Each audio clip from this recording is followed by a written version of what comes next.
just like that, and just like that, we are at the end of 2023, just like a snap of a finger. That's how it looks like. In today's video, the live stream, the episode of Weekly Roundup, we're going to talk more about Express Entry, the outlook for 2024, how this year of 2023 has been. Of course, we will answer your questions. We will also talk about what has happened in this specific week as far as the Canadian immigration is concerned. Very quickly, because I have already wasted your time in keeping you waiting because I had some technical issues. So without wasting any further, let's go with this one. Starting with the presentation, it starts with the quote of the week. The only thing standing between you and your goal is the story you keep telling yourself as to why you can't achieve it. Jordan Belfort. It's so common. It's so common that we keep telling ourselves, everybody knows, right? In order to be fit, in order to have a more fit body, physically better, you need to do is stop eating crap, stop eating rubbish that we obviously want to, we always like to eat, and hit the gym. But we know what we need to do, but we don't do it. We tell ourselves, the gym is too far, my body is not for it, and I will do it tomorrow, I will do it next week, etc., etc. So you keep telling yourself, and that stops you from doing it. This is just one example. Also applicable in the field of immigration, in Express Entry, in PNP. You keep telling yourself, you know that if you improve your IELTS, you improve your language scores, your CRS score can be much better, can be much higher. But you keep telling yourself, I will practice, I will watch more YouTube videos, I will do this exam later on, I will apply to this specific course or whatever that might be. And that just keeps holding you back. So the only thing standing between you and your goal is the story you're telling yourself. So the sooner you realize it and get the work done, the better it will be for you. Starting with our weekly roundup. Topics of discussion, again, as usual, PNP and updates, Express Entry, other news, question and answers. Please hold your questions. I can see a lot of questions coming up already. Please hold your questions till we get to the last stage. I'm going to wrap up very, very quickly so I give more time for Q&As today. So PNP draws. British Columbia held a draw on the 19th of December. They invited 230 candidates. Minimum score for the tech draw with 107 candidates was only 95. Which is good, of course. And for construction, with 32 invitations was 75. For the healthcare and childcare, it was 60 only. Again, job offer is required for the British Columbia PNP. Manitoba on the 21st of December held the first of the three draws. They invited 1,113 candidates, of which 529 were in the Express Entry pool. And the minimum score for this skilled worker overseas stream was only 601. This is a great draw, because the scores otherwise in skilled worker overseas has always been very high. In this particular one, this was quite decent at only 601. On the 28th of December, they also conducted three separate draws in three categories, invited 160 candidates in skilled workers in Manitoba with a close relative. Then they also invited candidates 67 under the international education stream, and then also invited 27 candidates with a minimum score of 698 as the skilled workers overseas as part of the strategic recruitment initiative. So different streams invited in a span of just 1 week. They invited a significant number. So Manitoba obviously wanted to end the year with a bang, invited lots of people. Score of 601, always a good news as far as Manitoba is concerned. Saskatchewan, out of I don't know how long a hiatus period, they suddenly went into hiding. I'm not sure what Saskatchewan was up to, but from whatever little we know and we understand, what has happened is that in Saskatchewan, obviously every province, as you all know, has a limited amount of quota, right? They do not have unlimited. They cannot continue issuing as many nominations or invitations as they want. Saskatchewan started all right, and they were making seriously decent amount of draws, and that was all fine. But what has happened is that because within Canada, a lot of people are moving to different provinces. So everybody knows, right? Everybody wants to come to Ontario or Vancouver in British Columbia, and therefore Toronto, GTA, and Vancouver, Greater Vancouver area has the maximum number of people who want to settle there. But as in how people are realizing that getting a PR is becoming difficult, people are moving to different provinces, different cities, so that they can find a better option. Saskatchewan obviously is one of them, because if you go to Saskatchewan, work in Saskatchewan for 6 months, Under certain occupations, even tier 4, tier 5, you may be eligible under the hard to find skills pilot. The only thing is that the employer needs to apply for JAL, job approval letter, which takes about 4 to 5 months. But with so many people who were not being able to find options, Saskatchewan also became a very good option and very reliable option for that matter. Once you get a JAL, and if everything is okay in your background, you pretty much do get your nomination very easily. Once you get the nomination, Saskatchewan also gives you a work permit supporting letter, and that would also allow you to get a work permit extension if you need it. And then the nomination, right? So this influx of people who have gone into Saskatchewan has then put a lot of pressure on Saskatchewan to balance out the number of invitations they are issuing so that they can keep a check on their numbers. Therefore, their draws seem to have slowed down. Finally, after a few months, they conducted a draw on the 27th of December, invited only 63 candidates, and this was since October 23. So almost almost 2 months plus that they did not conduct a draw. But in this particular draw, which was only for 63 candidates, they invited 48 in the occupations in demand and only 15 in express entry. The NOC codes that they invited were these: 31200, 31203, 32102, 32120. And you would say, what NOC codes are these? These are mainly healthcare technical NOC codes: sonographers, occupational therapists, medical laboratory technicians, those NOC codes. And as you can see, the score was only 69, which is not bad at all, pretty decent. So if you have a master's degree, CLB 8, 9 years of work experience, age below 35, then you would score 69. If you have no work experience in Canada, and if you have nothing to do with Saskatchewan, no job offer, you would score 69. Age less than 35, master's degree, CLB 8, not 9, CLB 8, with 9 years of experience, you will score 69. If 10 years of experience, you will score 70. Therefore, this draw, though, is only 69 people, not bad, but yeah, only 69. Didn't really make a big dent on the pool. But lots to look forward to in 2024. Hopefully, they will get back to inviting more people from outside Canada under these two very popular streams. Prince Edward Islands invited only, again, see, the numbers have dropped. Except for Manitoba, who issued a big draw of about 1,200 people, everybody else have reduced because this is the end of the year. Again, everybody is now balancing out their quotas and saying, okay, how many do they still need to invite to get through? They invited 26 candidates from the labor and express entry streams of the BEI PNP. They're also under a lot of news at this point of time because the people in Prince Edward Islands at this point of time are not in the favor of more immigration because they are seeing a strain on the housing in PEI as well. So therefore, that is also looking a bit dicey as we move into New Year. But for this particular draw, minimum score was 92. For people who are always looking forward to PEI draws, please bear in mind for all these agents out there who keep telling you that aapki file lodge kar denge PEI mein, that is all BS. Primarily because Prince Edward Islands does not invite anybody from outside Canada. Forget Canada, even from outside the province. Obviously, it's a very small province. It has one of the smallest quotas in terms of nominations, and they want to give preference and priority to people who are already in Prince Edward Islands and working there and studying there and obviously already contributing. So the preference is always to those people, and therefore people outside Prince Edward Islands usually do not. I mean, at least I haven't seen one. At least not in the last 5 years. I have not seen anybody getting invited from outside the province.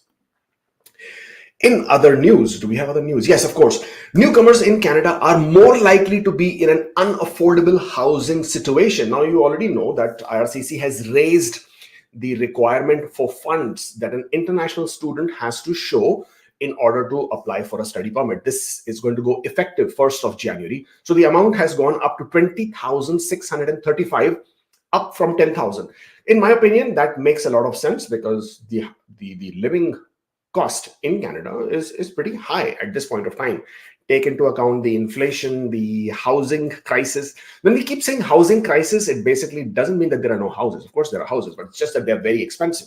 The data establishes that over the last 5-6 years, the number of houses that were bought were primarily bought by investors. 56% of the housing was bought from 2016 onwards by investors whose primary intention was to invest in the real estate, flip houses, make more money, or rent out at a higher price, because it's up. I mean, in 2020, the mortgage rates were really ridiculously low at almost 1.75%. So with that kind of interest rates, obviously a lot of people bought houses.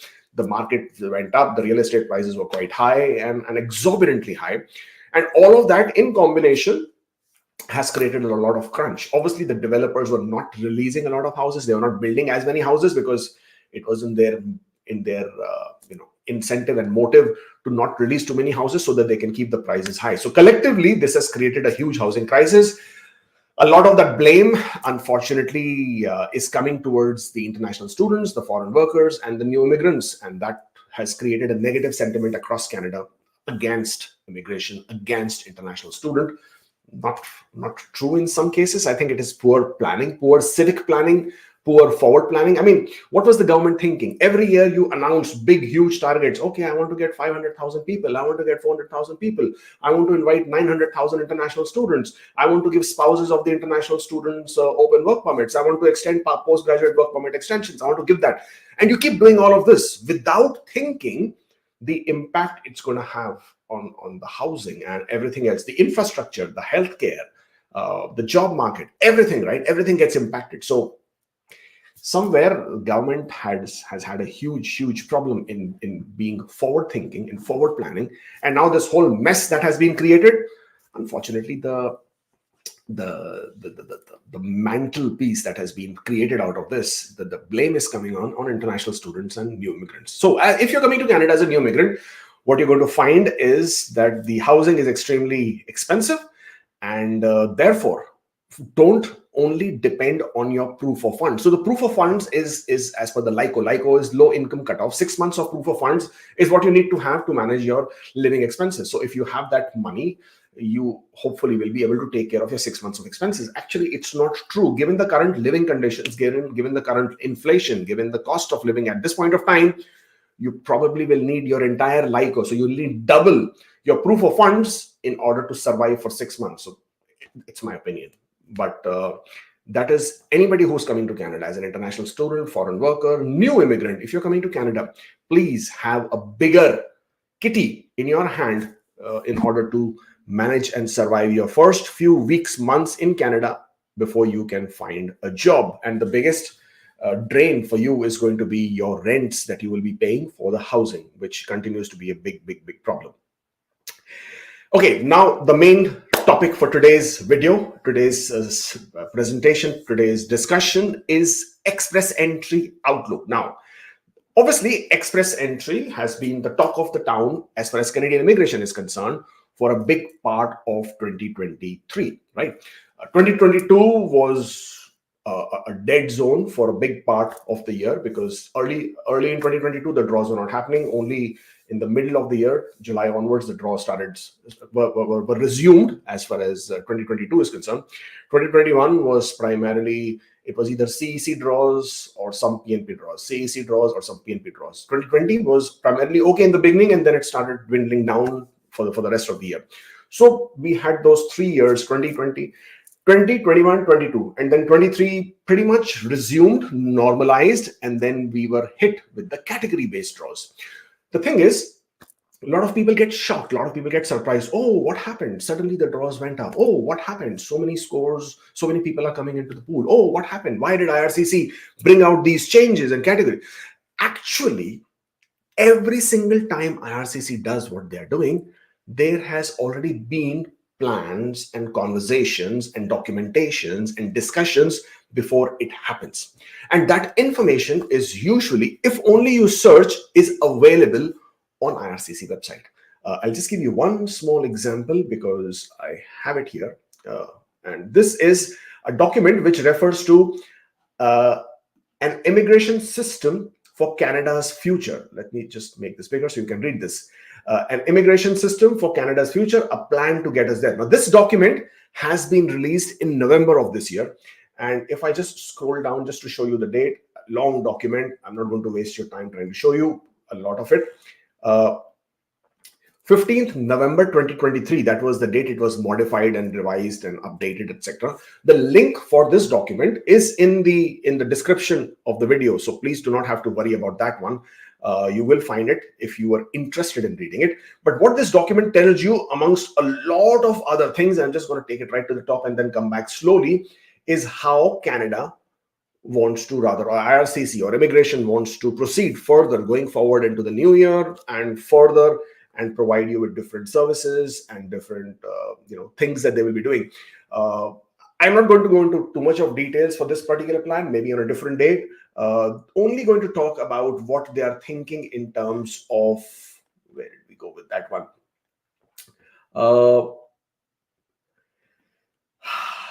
Streamline pathways and programs, that is one, but this is not for Express Entry or for PR, for economic programs as well. But there is here, yes, align immigration with labor market needs. Now, what they did is they also conducted they had a research consultation between different stakeholders as well as from general public, different institutions, and it was indicated that people are in favor of, first of all, stabilizing the immigration. So they do not want to see more immigration. Definitely not more than 500,000. So we saw the immigration levels plan stabilizing at 500,000. They also said that they were quite convinced that the Canada needs to invite more people under economic programs, but it has to be as per the market demands or the labor market demands. So if you see these kind of information, it gives you a bit of a gist. So, everything I say or everything a lot of people say, they are not saying out of thin air. There is something that you have read, something you have studied, something you have researched, something you have found out through the IRCC websites. And therefore, when you read this kind of information, you realize that the category-based draws will definitely continue because they are here to stay. Category-based draws are not going to go away. So the sooner people understand that, the sooner people realize it, and sooner they are able to align their goals, then align their pathway, then they will be in a situation where they can take advantage. Now, what it says here is that to match in-demand skills and experience, it will act as a catalyst for growth, help address labor needs, strengthen Francophone communities. Now, a few things very quickly from here. Francophone communities encouragement is obviously on as a pathway, as a goal from IRCC. So if you are still on the fence about French, then I guess by now you should have already realized and understood that learning French is of huge advantage. Everybody else who is a Francophone, this is a great news for you, because year on year, from here onwards, from 2024 onwards, there is an increase in the Francophone immigration targets for Canada. So for this year, it is 6%, 7%, and then going upwards to 8% year on year, 24, 25, 26. You will obviously see more push towards Francophone draws. You will also see more push from other provinces who will also start inviting French speakers, probably give them more points. Saskatchewan gives 10 points. Ontario already has a Francophone or a French speaker stream. You would also see probably Alberta, British Columbia, Nova Scotia, and all these provinces also trying to invite more Francophone speakers to their provinces. This is also seen as improving or increasing the diversity as far as the immigration programs are concerned. Further, candidates with work experience in healthcare, STEM professions, transport, agriculture, and agri-food and trade, such as construction, this will continue. So when they say this year, category-based selection invitations will focus on candidates, this was talking about 2023, but this will continue because these categories only started in July of 2023. This plan was introduced, or this plan was launched or made public somewhere in the month of November this year, October, November this year. And therefore, in my opinion, again, because there's only so much, your prediction is basically an opinion, right? Otherwise you would know everything before it happens. But in my opinion, these categories will continue. Healthcare for sure, trades and construction categories for sure, STEM, yes, for sure at this point of time. And if you are still thinking how you can align your pathways, how you can figure out a better pathway, even if your CRS score is low, then identify the NOC codes that are being introduced. IRCC is not asking you for the world, right? Think about it. All IRCC is asking for is 6 months of work experience within the last 3 years, continuous work experience within the last 3 years, only 6 months. And the work experience could be outside Canada, inside Canada, it doesn't matter. Have you seen the transport category draw at only 425 low? Have you seen the agriculture draw at, it was earlier 354, now 388? Have you seen the healthcare draw at only 431? Doesn't it tell you that the dream is possible?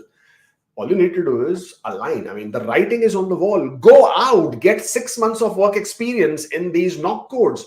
Bang, you would be eligible. Bang, and you would be selected, even with the lower CRS scores. So people whose CRS scores are low, who are not able to score IELTS, who have only bachelor's degree, and or age is not on your side, this is what you should be. If you are an international student in Canada, this is what you should be doing, preparing and planning. If you are a person who has recently received your postgraduate work permit, right? You are already on a 420s, 430s kind of a score. 6 months of work experience is all you need in any of the priority occupations that have been listed: healthcare, STEM, agriculture, transport, any of these categories. Guys, of course, STEM. Did I say STEM? Yes, of course I said STEM. STEM, transport, agriculture, agri-food, trade. You get this done, and you can be on your way, and at some point of time, I will accept your thanks with lots of grace. Thank you so much. But this is how you can read what is going to happen in the coming days, and therefore you can plan properly. A lot of people are still trying to figure out, what should I do? My scores are not coming down, or the scores are not coming down. I cannot improve my scores. I cannot find a pathway. Since July, actually, I have been saying it since March, April of this year, that you get work experience in these fields, you will have something. When the July happened and they had already started conducting the draws, again, from then I've been saying, get your work experience for 6 months and you could be through. Now, again, at the end of the year, 2023, 30th December, I'm telling you again, get your work experience in. Only 6 months. 6 months is all you need. And you could be through with any of these programs. Don't tell me later on that you could not score high, or the CRS scores are not coming down, blah, blah, blah, etc., etc., etc. So, as I said, the link for this particular page is in the description, so you can always read it. There's another one which I want to share with you, is the 2023 consultations on immigration levels. This is a final report. Now, this is how IRCC came up with these categories, and this is how they came up with these numbers. So this is also a good report for people who are interested, people who like numbers, people who like to sort of read and understand which way this is going, people who want to sort of do some research and understand how IRCC may be planning or is looking to plan. Again, this is also in the description box. The link is there. You don't have to keep looking for it. It's here. This also gives you an understanding of how the immigration levels plan was determined, how the numbers were decided, what categories were decided, what is the percentage, etc., etc. It's all here. It's a very big document, and it gives you a good understanding and information as to how IRCC identifies these different categories and how they identify the immigration levels plan. So it's a good read. Please do give it a look. All right, what else do I have? Express entry. Let's talk more about express entry in terms of the numbers, what has happened, and how it is seen. Do I have some numbers here on my screen? Yes. I do have a first half here on the screen, but actually I have more updated numbers here. So let me talk to you from that aspect. We already know about the trade category, etc. Oh, sorry. Yeah, so not going to talk about this. We already discussed this. First draw, category-based draw took place on 16th of June. You already know that. That was for the healthcare professionals, 500 invitations. And then they have invited more than 16,000, not actually 16, they're much more than that. Yeah, these numbers, I have better numbers here with me on my screen, so I'm going to talk to you about that. Right. Did you know in 2020, IRCC conducted 37 express entry draws. In 2021, they conducted 42 draws, which is the maximum ever. In 2023, and I'm not taking 2022 because there was a plus minus there. In 2023, again, they matched the highest number of draws. So in this year, I was not very hopeful for these many draws, but they conducted 42 draws in the year 2023, because obviously now they are conducting multiple draws in a week, with express entry draws, with the PNP draws, with the category based draws, of course. This year, they have already issued 109,391. That's a lot of invitations, right? So just let me type it down for you. ITAs issued 109,391. That is the number that has already been issued so far. Not a small number by any chance. It was, I was anticipating about 82,000 invitations for this year, given the immigration levels plan. But obviously, IRCC has much better idea of what they're trying to do, in my opinion. And of course, those numbers will be out very soon. I think this year they have already crossed their targets for the number of people who were supposed to be PR for this year. It was 465,000. I have a feeling it's going to be closer to 500,000 for this year as well. At least that's an opinion. Again, the numbers will come out later by first quarter next year, and we'll know that better. The population of Canada is obviously increasing at an exorbitant level. Over the last few months, more than 400,000 people were added to the population of Canada, which has just touched 40 million a few weeks, months back. Now, ITAs issued for 2023, 109,391. Out of this 42 draws, there were 19 express entry all program draws, only 5 PNP draws. There was one in February, there was this one odd FSW, Federal Skilled Worker draw. And you would say, why did they issue that Federal Skilled Worker draw? It did not make sense, but they did issue a Federal Skilled Worker draw in February this year. There were 17 category-based draws, so not small by any number. And I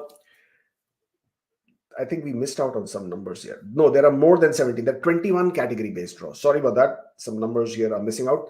Now, in the first 9 months of 2023, these people who keep saying why there are no CEC draws, then, well, for you guys, you should know that the maximum number of ITAs have gone to CECs, right? Yeah, that's right. Absolutely. So people who say there are no CEC draws, well, this is the proof. 45% of invitations were issued to CECs, Canadian Experience Class, and which for the I'm talking about first 9 months, because that is the data that is available at this point of time. For the last quarter of this year, the data is not made available from IRCC. So 23,910. That was the number of invitations issued to Canadian Experience Class categories, programs, 45%. Federal Skilled Workers received 15,855.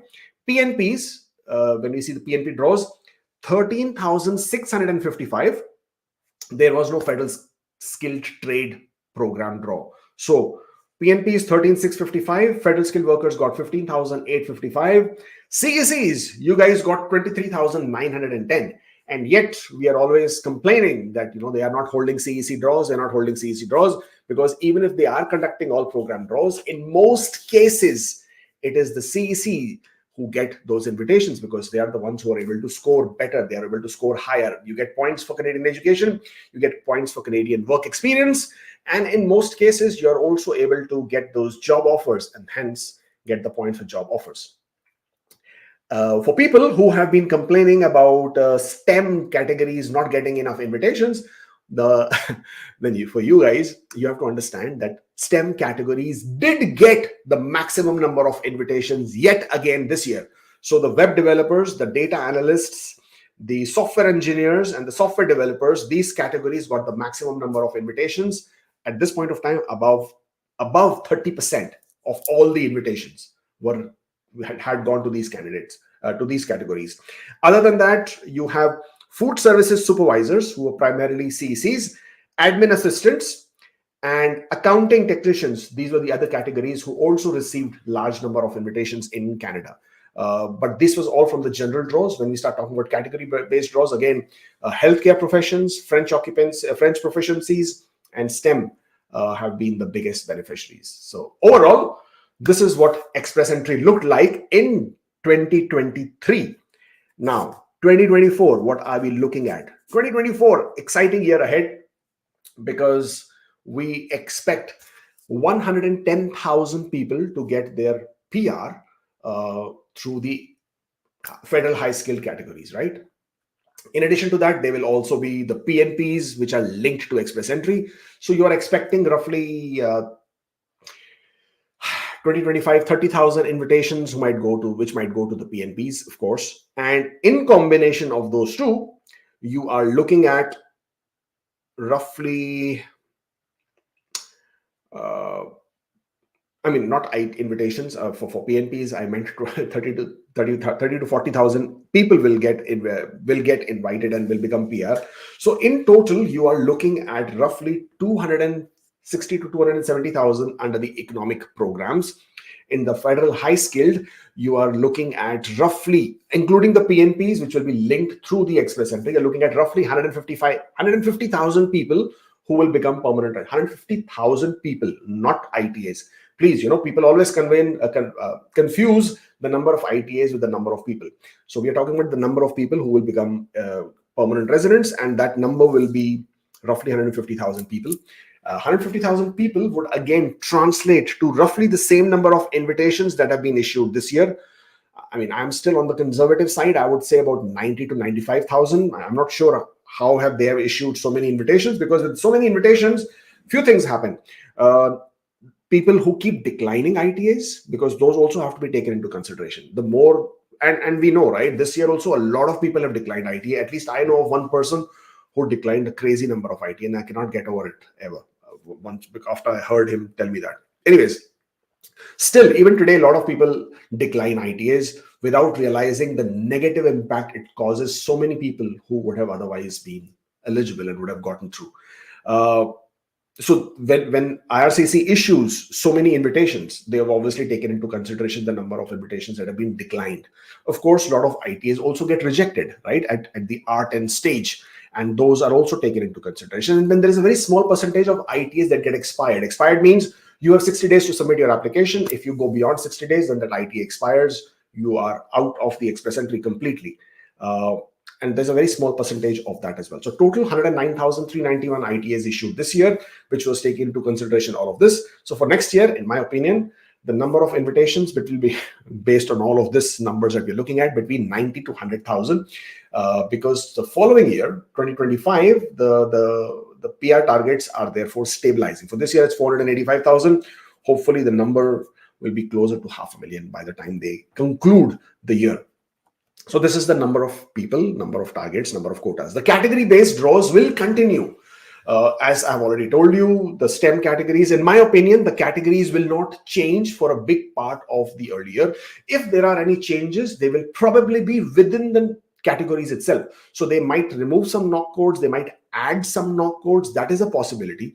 Don't know at this point of time. For example, there is a huge hue and cry and demand about construction workers. But in the skilled trade, they can possibly add more NOC codes which are more construction related. So I have a feeling that you might see some NOC codes being removed and added. That is a possibility.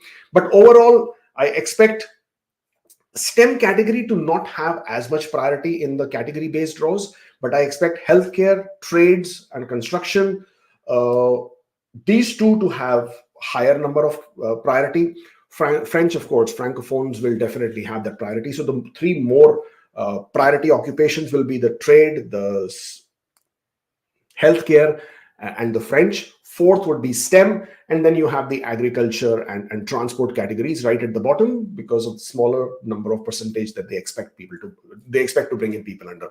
The reason why I am saying the STEM category occupations will have slightly lower because of the number of because of the current job market in Canada, the overall sentiment within the IT industry and the recession that they are facing with the US and the Canadian market. So I don't expect them to completely close STEM. I don't see that at all. On the contrary, what they have started last year, when I keep saying last year, I mean this year. I'm already into 2024. So what they've started this year by making this huge hue and cry about attracting tech talent into Canada, that will continue. But I think they will sort of slow down a little, teeny weeny bit, not a lot, teeny weeny bit. And the reason for that is the whole idea of creating this tech talent strategy in Canada is more to do with attracting investment. I've always said, whatever Canada is doing, it's never doing it for you. It is doing it for itself.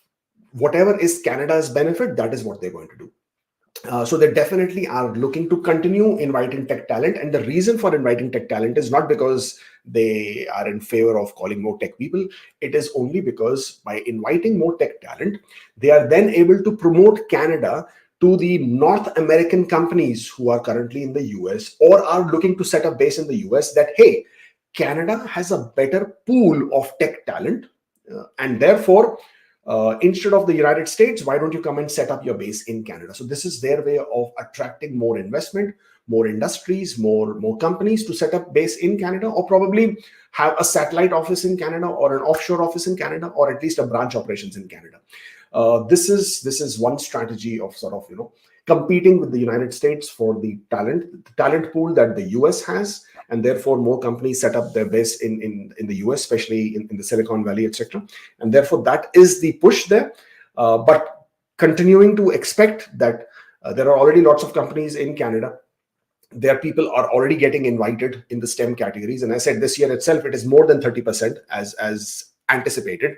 A lot of these people who come to Canada and they work for all these big IT companies like Tech Mahindra, Accenture, Dell, Deloitte, Infosys, and of course there are many more. And then there is the EY and what am I missing? And I'm missing a few, but I'm sure all these companies, a lot of these companies bring their own workers on intra-company transfers to Canada. So once these people are here in Canada on an intra-company transfer, after 1 year, they are able to claim points for the job offer and also claim points for the Canadian work experience. So in collection, Canadian work experience, 35, 40 points, job offer, 50 points, and some skills transferability points. So by being in Canada, these people are able to get about 75 to 100 extra points. Now with that extra points, they are certainly right on top of the list, and therefore are able to take advantage of the general categories, general draws, scores of 500 plus, and of course STEM category, and of course Ontario's human capital priorities with the tech draw as well. So majority of these people who get invited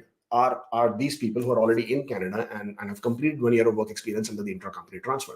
So people who get all antsy about why STEM is not being invited, STEM is being invited. It is just that you do not see a specific category-based draw, but they are being invited in the general draws as well. So that is as far as the category-based draws outlook is concerned. First half of the year, you will see a spread draw.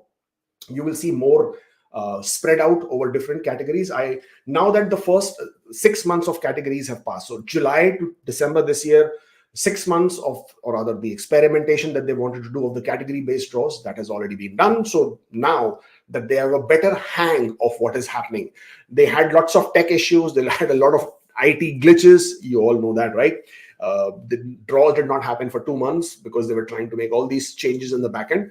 Hopefully that is all under control. So as we move into next year, 2024, January onward, you will see a more balanced draw. After a point of time, there might even be a trend that might be established to understand what kind of draws are expected when. At this point of time, it is still a mere speculation as to what draws will happen at which point of time. So we don't know when will the next STEM draw happen. I don't know when the next healthcare draw or trade draw will happen. I don't know. Nobody knows. But as we move forward and as and how IRCC continues to conduct these category-based draws, we will have a better understanding, an idea of how many invitations, how many draws, when do they happen, how often will they happen. In addition to that,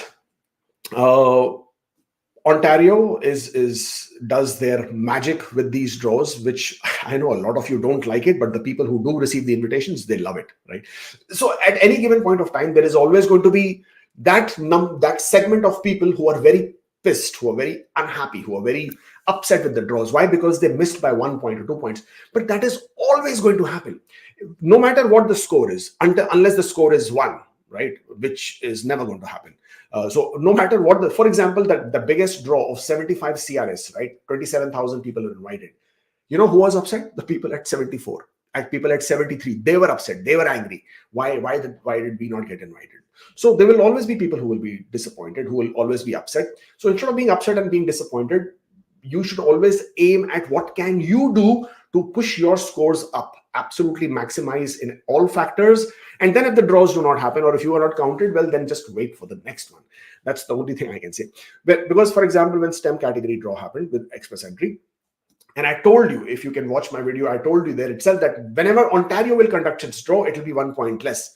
And then Thankfully, Ontario conducted the draw very next week, and they conducted at 480, and the lower cutoff went down to 473. And again, the 472s were upset as to why didn't we not get included. Well, as I said, there is a limit to the number of invitations, and there will always be people who are going to be upset. But the point is for you to identify the pathway and then make sure, or to ensure, that your scores are on the higher end of things and you're not held back with the lack of 1 point or 2 point.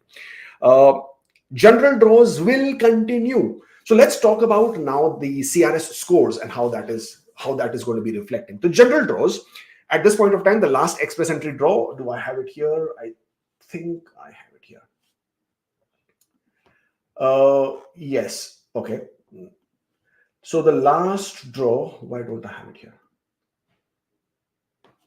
Yes. So the last draw was at 500. Oh, this is okay. Obviously, this is at 400 because that was a last category based draw. So the last general draw was at 542, which was on the 18th of December. 1,325 invitations were issued. In my opinion, that was not a general draw. That was a PNP draw, because they just wanted to clear out that 1,100 PNPs or people who have the nomination.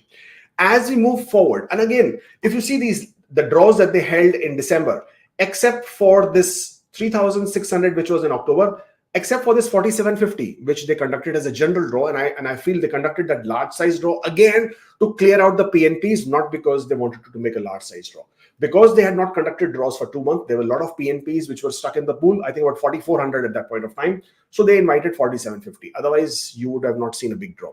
Again, the only other big draw was for the STEM occupations, again, because they had not conducted a STEM category draw for a very long time, and hence it happened. Other than that, 1,000 here, 1,325 here, 1,000 here, 670 here, 400 here. They slowed down. Okay, they absolutely slowed down, because, as I said, I was anticipating only about 80 to 85,000 invitations. The number of 109,000 was really, really big. I think a few of that happened is because they gobbled up twice or thrice this year by not conducting the draws as it was anticipated, because of the tech glitches that they kept having. And then they had to come back with these bigger size draws.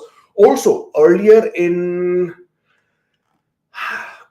these are all interesting statistics, so bear with me. You see this 245, oh, sorry, why are we not here? These three draws, this was a very interesting draws. In a span of 2 weeks, in a span of 14 days, they invited 21,000 people. They conducted back-to-back 3 draws of 7,000 invitations. Amazing, right? And the score went right down from 490 in the first draw. So before that, they had the draw of 490. And so from 490, the score went down to 484, then to 481. Now, can you imagine, even after inviting 21,000 people, the scores only dropped by 10 points. Actually, not even 10, 9 points. From 490, it went up to 481. So that was the number of people which had gotten collected in the express entry pool because of the draws not being conducted in the previous year, which was in the end of 2021, because of the NOC code changes, right? The NOC code changes that happened after November 2021. The draws did not happen in November, December, and then finally they came back in Jan. By that time, a lot of people had been collected in the pool and they conducted. Now, because this is already, in my opinion, as a precedence, I would anticipate when they go back to this year, they would conduct in the beginning a slightly larger sizes of draws. It might not happen immediately, but they might start gradually. You could see a 3,500, 4,000, 4,500 kind of a draw to start with in a general draw, and probably increase as the weeks go by. So in January, I would expect roughly about 9,000 to 10,000 invitations being issued, and so on and so forth. And obviously the next express entry draw that we anticipate is on the, it could start as early as the 2nd January, and 2nd, 3rd, 4th, 5th, any of these dates we expect draws. Let's see if they continue with the category based draws and then the large PNP draw, the large general draw, and so on and so forth. But it will give us a good understanding of how they are looking to trend out 2024. But in my opinion, the general draws will continue. I do not see at any point of time general draws not being conducted or being stopped or fading out. So general draws will continue. There are, let me get back to this one, because that would give you a better idea of what we are talking about. Now look at the pool breakdown. Okay, this is as of 17th of December. Obviously, all these 1100s have been cleared out, right? These people were all cleared out because the pool breakdown was, because the PNP, not the PNP, the general draw, which was only 1,325, that happened. This cleared out most of these guys. And this is where we are stuck at 4,433. That is the number of people above 500. Of course, there would be a number of some people would have been added. I'm expecting maybe about 1,000 something would have been added. As and how we move into January and the first 2 or 3 general draws happen, you will see all of this cleared out. The minute this cleared out, and somebody asked me, do I still maintain my opinion that the scores will drop below 500? Of course they will, 100%. They will drop below 500. It cannot happen that the scores don't drop below 500. I mean, anybody who's thinking with the score of 500 that you guys are not safe, well, guys, just chill, relax. The new year is coming. It is all going to be good. So anybody above 500, you don't even have to think. It's just a matter of time, just maybe a few weeks. I absolutely expect all 500s to clear out. I mean, it's not even rocket science. It's like simple math. All you need is 2 general draws with a decent number and you will clear out, right? That's all you need, nothing more than that. So if I anticipate only 2 general draws in January, and if they are not the large size draws, if they are not those 4,000, 5,000 kind of draws, because if they conduct 4,000, 5,000 kind of 2 draws, you would already be in 490s in January itself, right? It's not even rocket science. It's simple mathematics. Now, on 17th of December, between this number 491 and 500, you had 5,140. So at this point of time, roughly, this number suggests about 10,000. I am going to go a bit beyond that and say about 11,000 people are there. Let's say 12, okay, just for the sake, because we don't know. Only once the next pool breakdown will come, we'll have a better number. But above 491, you have roughly 11 to 12,000 people in the express entry pool. Obviously, take some provincial nominees as well. All it needs for IRCC is to conduct 3 general big draws, 5,000 each or 4,000 each, and all 490s will also get cleared. So therefore, when I have said to people that I anticipate all 500s and 490s being cleared by Feb, or in the worst case, if IRCC is feeling very Halloweenish, March. I mean, I would be quite surprised if it goes to March. I would really be surprised, to be very honest. But if it goes to March, it goes to March. But there is no way it goes beyond March. And I know I'm making some very strong statements as if I know it, but this is just purely based on numbers, purely based on the fact that they have the whole year in front of them. They do have a quota of roughly 95,000 ITAs to issue.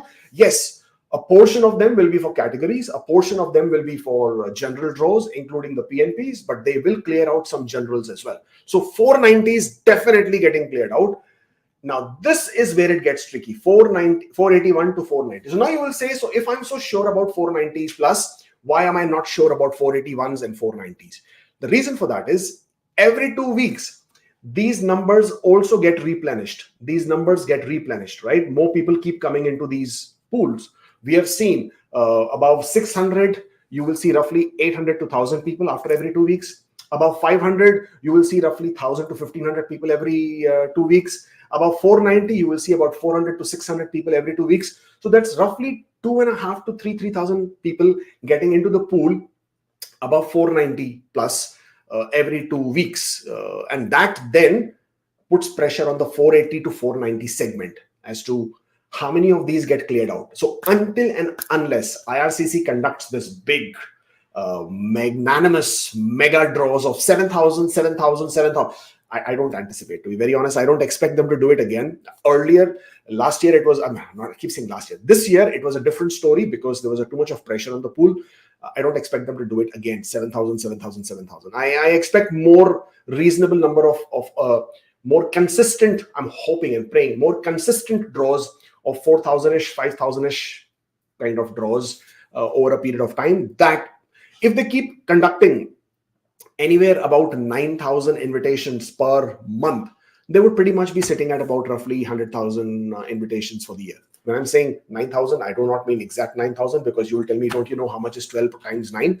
Because obviously they will have some issues. They would be conducting some less number of invitations, category-based draws versus the other draws. So with combination of all that, if you expect about 9,000 invitations per month, they should meet their targets. And at the same point of time, we should see these 490s definitely getting cleared out. 481 to 490, that is where I'm a bit speculative. I do not know. I cannot say at this point of time. I do expect high 480s to start seeing some relief, probably towards March, worst case April. But anything below that is very, very subject to how many people are entering into the pool and how many big invitations or how many draws that they keep inviting. Fingers crossed. We are hoping everybody has a better 2024. At least the 480s, which I know are very, very stressed because of the expiring work permit. But hey, you know what? 6 months of work experience in a category, improving your IELTS, adding French, these will absolutely take you to the next level. And instead of waiting for the draws, waiting for the scores to drop, if you can add points up there, or if you can push your scores up there, Bob's your uncle, right? As they say. So this is basically what I had for you as far as express entry and the draws are concerned. Connect with us on social media platforms, Facebook, Instagram, Twitter, YouTube. We are there. We are everywhere. Kabhi kabhi to apan ko lagta hai apunich hai, right? You know that. But yes, please connect with us, follow us, like, share, subscribe, as they say, and that would be awesome. Okay, going with questions. And I mean, as much as I promised I would do more Q&A, somehow the time just runs out very quickly. So,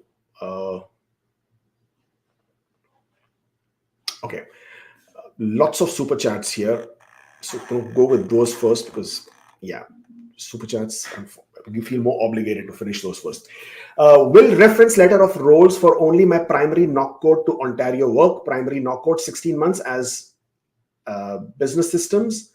Secondary NOC 18 months in business development, both NOC in one logistics company. Well, no, not really, because you are still expected to prove your CRS score even to Ontario.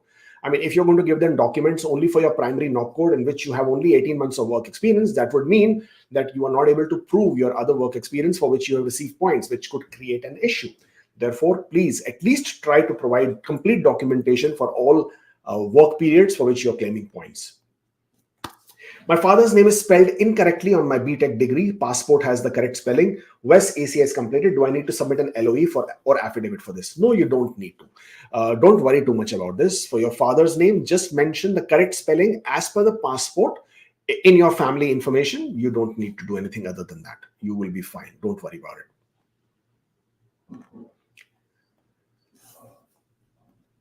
Oh, sorry. Can a reference letter for my reporting manager work? I don't have big HR department. Yes, absolutely. IRCC absolutely will accept documentation from a manager, supervisor, team lead who you are reporting to, as long as it indicates the period of work, working hours, salary, job description, your job title, then you should be good to go. You can also add bank statements that shows your salary credit. You can add your pay stubs, you can add your IT returns if you have them, but this should absolutely work. With Ontario, please bear in mind that they are very, very particular about seeing your first pay stub and your last pay stub. So for any period of work, whatever documentation you're showing, you have to prove your first month's salary and your last month's salary and few in between, but you must include these as well. My EE profile, I have added 10 years of work history, received ITA, want to move first 3 years of experience to personal history, no impact to CRS score. Can I make the change to the application? Absolutely, you can. You see, in express entry, you get maximum points for 6 years of continuous work experience for eligibility if you're a federal skilled worker. And you get maximum of only 3 years of work experience for CRS. Now, if you are claiming foreign work experience and Canadian work experience, 3 years of foreign experience is what is getting you the points. So as long as it is not impacting your CRS score, as long as it is not impacting your eligibility, you can move any period of work experience to the personal history. You don't need any documentation for it. So, and there is no problem with it. You can do it after ITA. Absolutely no issues there as well. US F1 visa was rejected in 2014, was approved my second attempt. What details should I mention in my application? First of all, everybody should mention, disclose all visa refusals, all visa rejections. regardless of the fact that it was approved at a later date, regardless of the fact that you appealed, regardless of the fact that you made a petition. Because the question is very clear. Have you ever been refused a visa? Have you ever been denied an entry?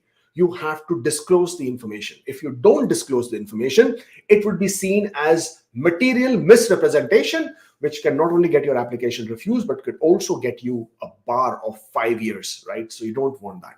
Therefore, in your application, please say yes to the question where it says, have you been refused a visa? Say yes to that and briefly explain the reason why, that briefly say that you applied for F1 visa. It was rejected in 2014 due to whatever the reason was, and it was later approved. That's it. Just put it in that field and you're good to go.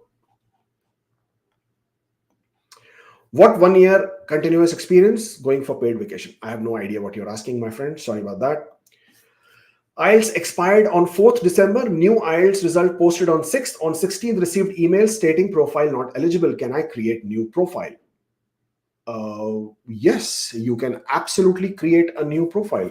I think you must have made a mistake somewhere there and your profile became ineligible because of your expired IELTS results. And if your profile becomes ineligible, you cannot make any changes to it. You cannot do anything about it. You just have to create a new Express Entry profile. Before creating a new Express Entry profile, of course, check a few things. One, if you are a federal skilled worker, do you meet the 67 points eligibility criteria? And do you, all your documents, when we're saying documents, I mean your IELTS or language score results and your ECA. Are they still valid? ECAs are valid for 5 years. Language score results are valid for 2 years from the date of the test, from the date of the results. From the date of the test results, it's valid for 2 years. And as long as your documents are valid, you should be able to create an Express Entry profile. Travel history has travel information to US. The US visa has travel stamps are in my previous expired passport. Should we upload the scanned copies of the expired passport as well? Okay. IRCC only needs your current valid passport with all pages scanned which have any stamps and markings. They do not need any of your previous passports, regardless of the fact of all your stamps are in your previous passport, regardless of the fact that you have a valid visa on your passport. IRCC is not trying to do an administrative function. They're not trying to match your travel history with the stamps. They have better things to do than to sit and match, oh, this stamp has this date, this is the entry you have done, is this correct or not? They're not trying to do any of that. All they're trying to do is getting you to give the information about your travel history. They have other ways of establishing that.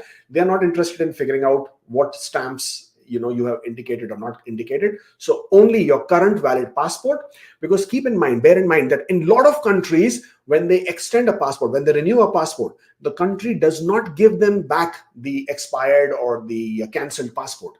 So they cannot have a different rule for one country and a different rule for another country.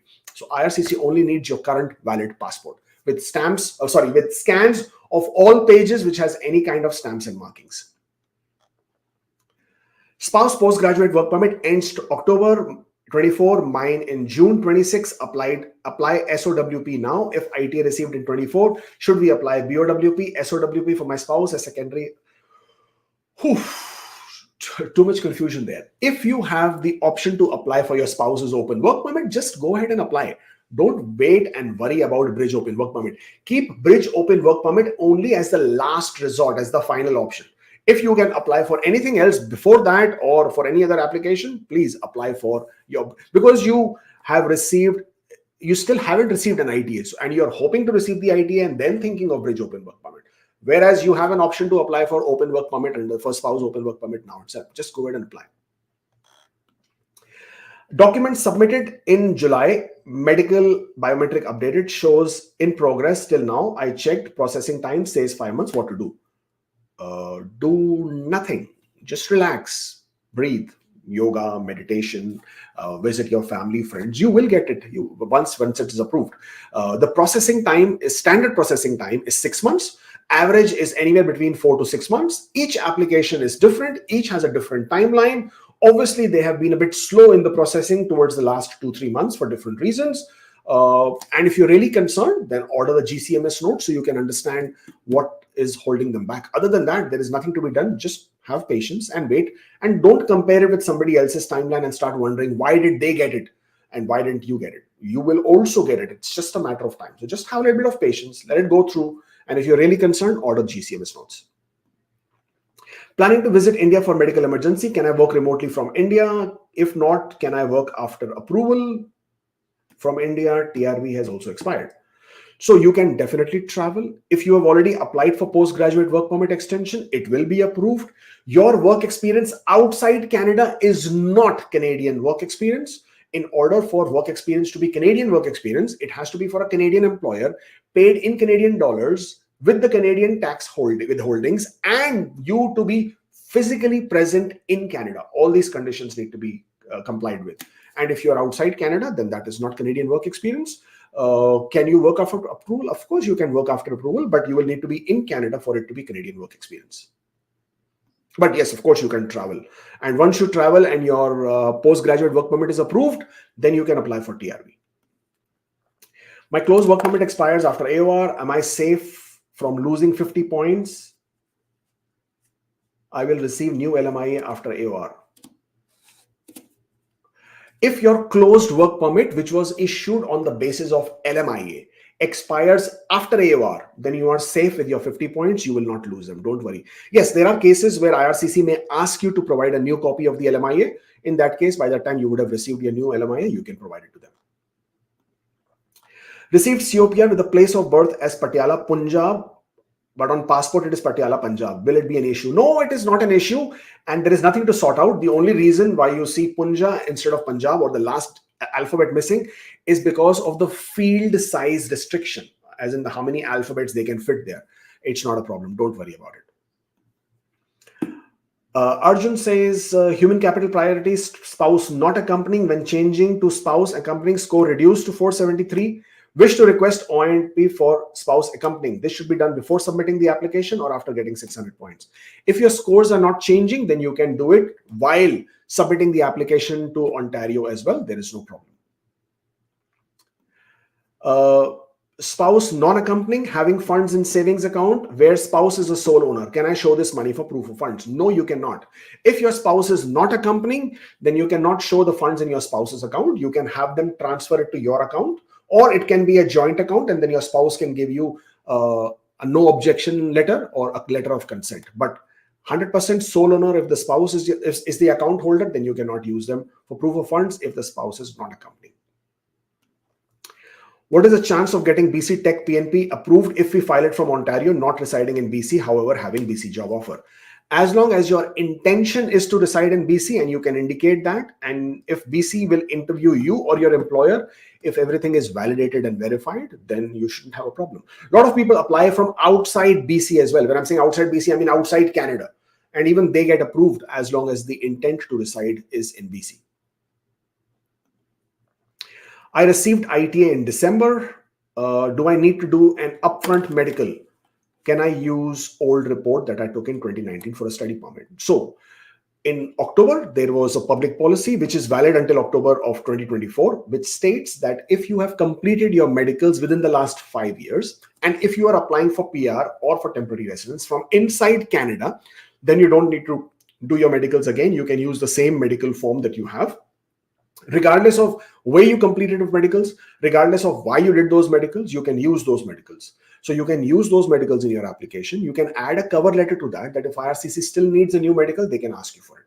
So that is what you can do. Other than that, if you're applying from outside Canada, simply upload a Word document or a plain document stating, as per the new public policy from IRCC, upfront medicals are not required. Therefore, you will wait for IRCC to send you a medical request. Only then you will complete your medicals.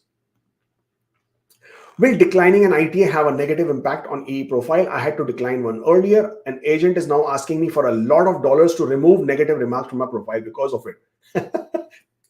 This agent is a cheat and a scam because there is absolutely no negative marks or negative remarks to decline an ITA. Go ahead and decline your ITA, and definitely please do not pay any money to anybody for something like this. Tell him to go to hell. I was going to say something else, but yeah, tell him to just go to hell, and you tell him to forget about it, and you go ahead and create a new Express Entry profile yourself, and he can forget about it.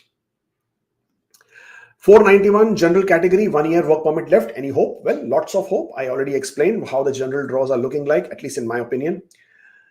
Always says 3 years ago, I didn't include 1 year work experience in my study permit application. Now I want to use it for PR backed by an employment letter. Any concerns? Huge concerns. And this is my pet peeve, right?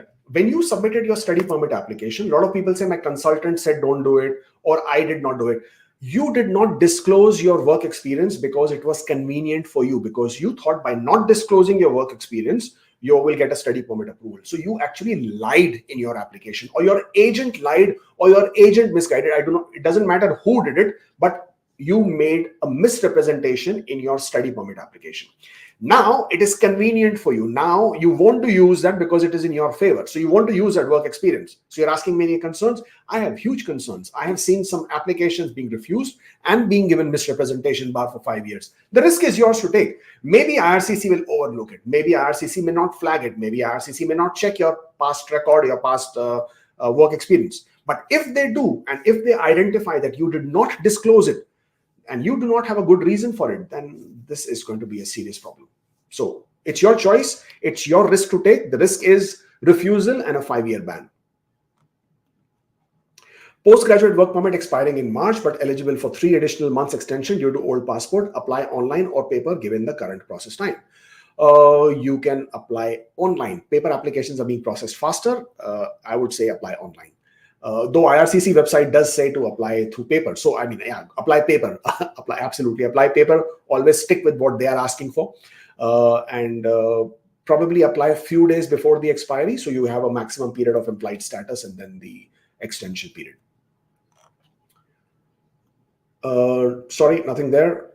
Always says working in STEM with postgraduate work permit expiring in March 24, employer willing to give LMIA, but consultant advising to change NOC code to avoid approval issues as current pay rate is low range compared with job bank. Can avoid. I'm not sure what the question is. I do not know what you wish to avoid or not here. But yeah, I guess if you're going to be applying for an LMIA, your wages have to be as per the median wage for that NOC code. So you would have to discuss with your employer and talk. Further, if you are in STEM, then all you need is 6 months of work experience within the last 3 years. So if you already have that STEM work experience within the last 3 years, you should be fine.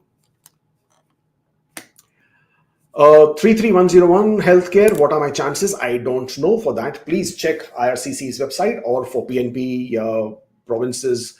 I don't even know what 33101 is on top of my head. I will have to go through it. But individual provinces have different requirements. If you're included in the healthcare, you might have an option from Ontario, because Ontario's last draw was at 404, depending on what the last healthcare draw for IRCC is. So the idea should be to improve your CRS score if you can. That way, giving yourself a better option.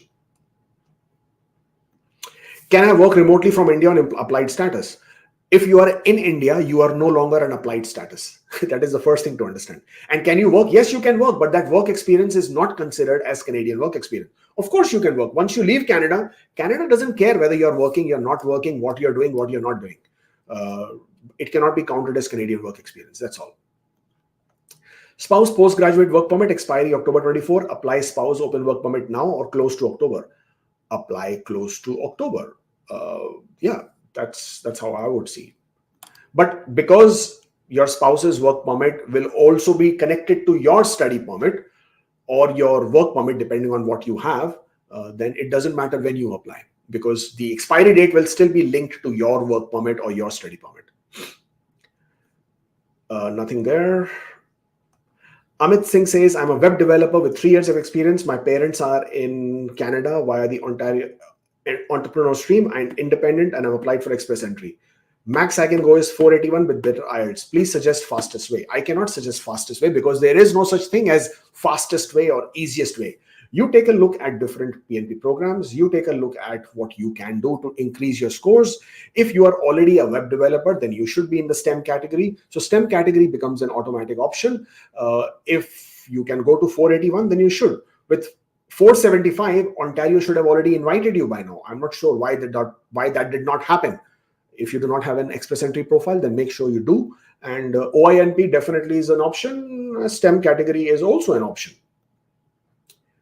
My brother is having Canadian diploma, 1 year of experience, not be completing in June, driving Uber on SIN. What to do for PR?